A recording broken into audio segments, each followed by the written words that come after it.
kalimutan na ang nagmamay-ari ng Pilipinas ay kami. Kung kayo ay maka-Duterte at ipinagtatanggol nyo ang mga Duterte sa kawalang hiya nila, hindi nyo pinagtatanggol ang bayan, lumayas kayo ng Pilipinas.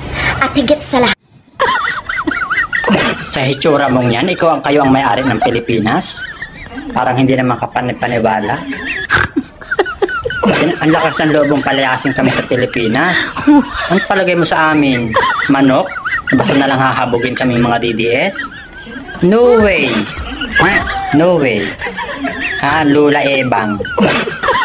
Lula Ebang, para masabi ko sa iyo, ayaw ko sana kitang patulang kasi matanda ka na eh. Nakakawala kasi ng respeto sa ibang matatanda. Pero ang daldal mo eh. Nag-aamoy lupa ka na, hinahabol ka na ng panahon, malapit ka ng lubugan ng araw, daldal ka pa ng daldal. Diba? Ito masasabi ko sa Lula Bebang. Diyan ka pa nakapag-content sa harapan ng tindahan mo. Kitang-kita pa yung Tide powder ta sabon.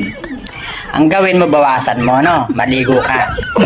Baka sakaling mahimasmasang ka at matanggal ang dumi sa katawan mo, pati ang utak mo malinisan ng Tide na naandyan o sa nakadisplay pa yung Tide eh. Kitang-kita mo ga. Kita mo ga yung nakadisplay dyan sa tindahan mo yung Tide. Bawasan mo, magsabong ka. Hanggat maaari, kuskusan mo din yung utak mo. Wala kang karapatang kami palayasin sa bansang ito. Dahil isa din kaming mga Pilipino. Kung meron dapat lumaya sa bansang ito, yung salot. Alam mo ba kung ano ang salot? Yung bangag. Alam mo ba kung ang bangag? Yung mga adictos, benedictos, yung pulboron, yung lutang. Yan ang walang lugar sa Pilipinas. At saka, kung pinagtatanggol namin ang mga Duterte, wala kang magagawa doon. Kanya-kanya tayong kagustuhan ng ipinagtatanggol. Yes. Saka wala kayong magagawa. Kung ang karapatan lang naman at karapatan din ang pag-uusapan, mas may karapatan kami dahil kami kontra sa mga lutang at bangag. Ang mga bangag, hindi namin pinagtatabuyan dito sa Pilipinas yan kasi mga Pilipino din yan. Alam mo kung saan dapat sila itaboy? Sa rehab. Bakit mo naman kami paalis sa Pilipinas, ate? Wala ka nang magagawa dyan, mahal mo na. Wala kang magagawa dyan kung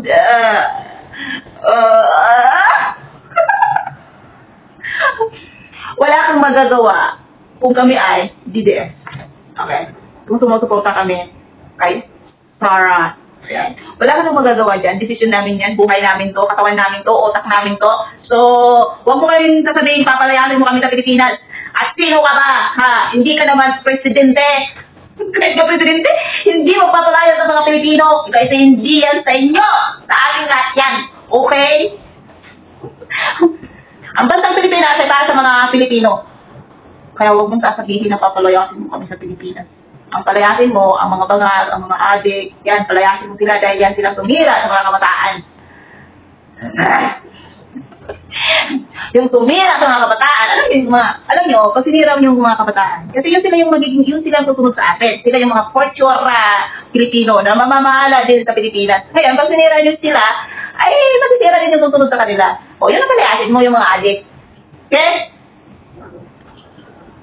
Wala kasi mo kami sa Pilipinas. Ano ko? Ay mga kasi malaki ang ambag namin sa Pilipinas eh, ikaw. Ano? Kasi mostly mga OFW ay sumasuporta kay ano. Kaya wala kang magagawa. Puro kay Duterte.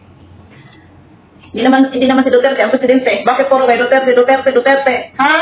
Okay, ano bang meron kay Duterte? Puro na lang kay Duterte. Itong mga balita, puro na lang Duterte. Oh.